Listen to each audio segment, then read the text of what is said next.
Տիկին Գալյան, հաջորդ հարցը ուզում եմ ուղղել ձեզ։ Էլի հեծանիվ հաստատ օրինաց չենք լինի, երբ ասենք, որ առանց իրավունքի, առանց արդարադատության, առանց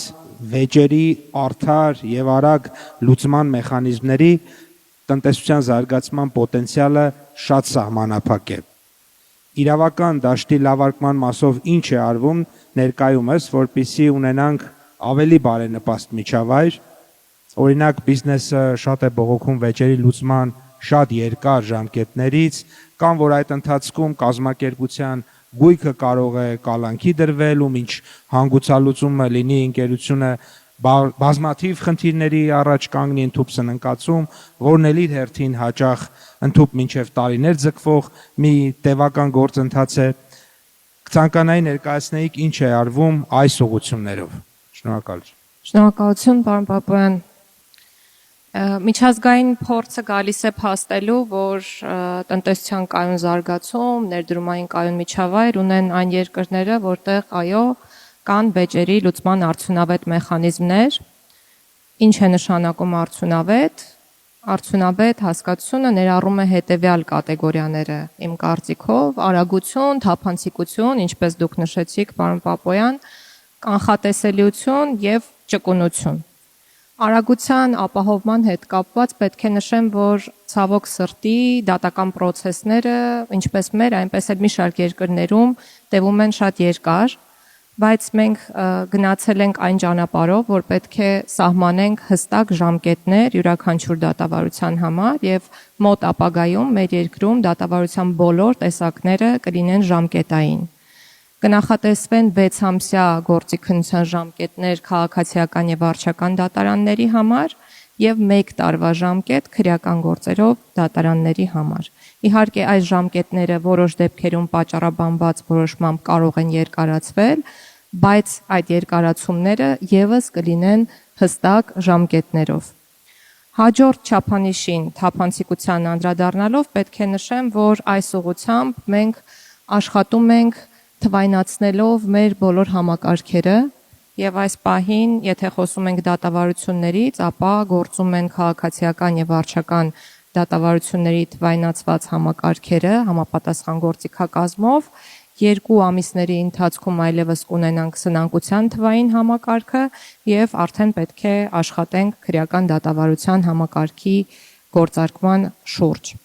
Կանխատեսելիության հետ կապված պետք է նշեմ, որ ապագայում մենք պետք է ունենանք միատեսակ չափանիշների վրա հենված դատական պրակտիկա, իհարկե Վճռաբեկ դատարանը կանխորոշող դերակատարություն ունի այս հարցում եւ կարծում եմ պետք է զարգացնենք մենք այդ պրակտիկան եւ վերջին չափանիշին անդրադառնալով ճկունությանը պետք է նշեմ, որ փորձում ենք հնարավորինս ճկուն դարձնել դատավարական process-ները, սակայն այս առումով եւս որոշակի բարդություններ ունենք։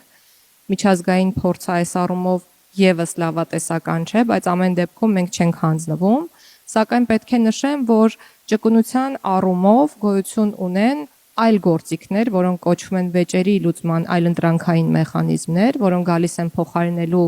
դատական գործիքներին, եւ պետք է նշեմ, որ Հայաստանի Հանրապետությունում 2023 թվականից գործում է արբիտրաժի եւ հաշտարարության հայաստանյան կենտրոնը, որը գործում է միջազգային գործիքակազմերի հիման վրա եւ ունի համապատասխան գործելակերպ հստակ մշակված եւ արդեն ունենք 300 արբիտրաժային գործեր, որոնց մի մասը միջազգային վեճեր են պարունակում եւ 150 հաշտարարական գործ։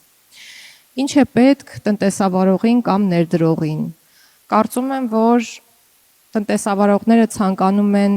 որ ոչ թե իրենց հնարավոր ոչ իրավաչափ գործողությունների նկատմամբ չլինի որևէ միջամտություն, այլ այդ միջամտությունը լինի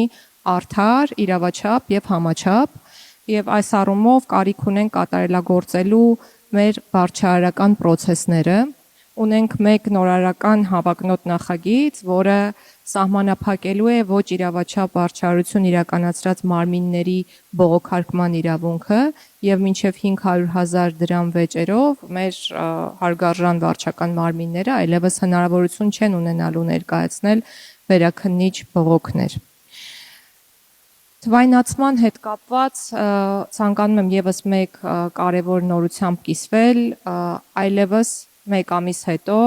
պետական ռեգիստրում բոլոր գրանցումները հնարավոր կլինի իրականացնել on-line, այսինքն կազմակերպային ցանկացած ձև ունեցող իրավաբանական անձի գրանցումը տեղի ունենալու թվային հարթակում, սա կարծում եմ եւս շատ մեծ քայլ է եւ կարևոր նորամուծություն գործարար կյանքի բարելավման ընթառաջ։ Իհարկե նաև շատ կարևոր է, որպեսզի մենք ունենանք մեկ միասնական կորպորատիվ օրենսգիրք, որի շուրջ այս պահին աշխատում ենք, որպեսզի եւ մեր տնտեսավարողների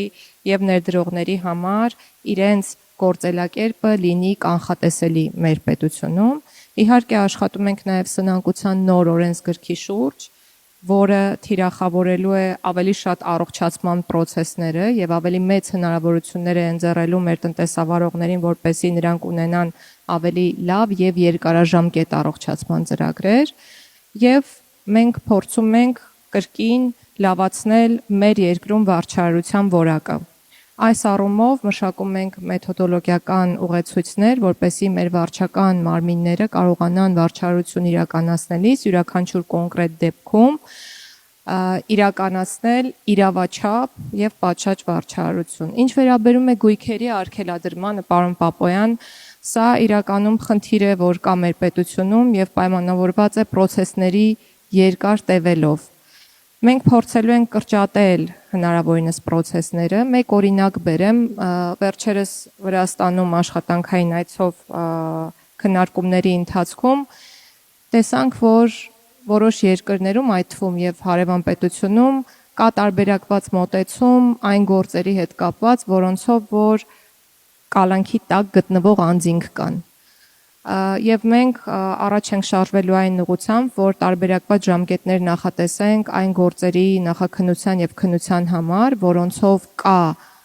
կալանքի տակ գտնվող ֆիզիկական անձ եւ կամ արգելանքի տակ գտնվող գույք։ Սա կարծում եմ, որ որոշակի առումով իրավիճակը ավելի լավը կդարձնի։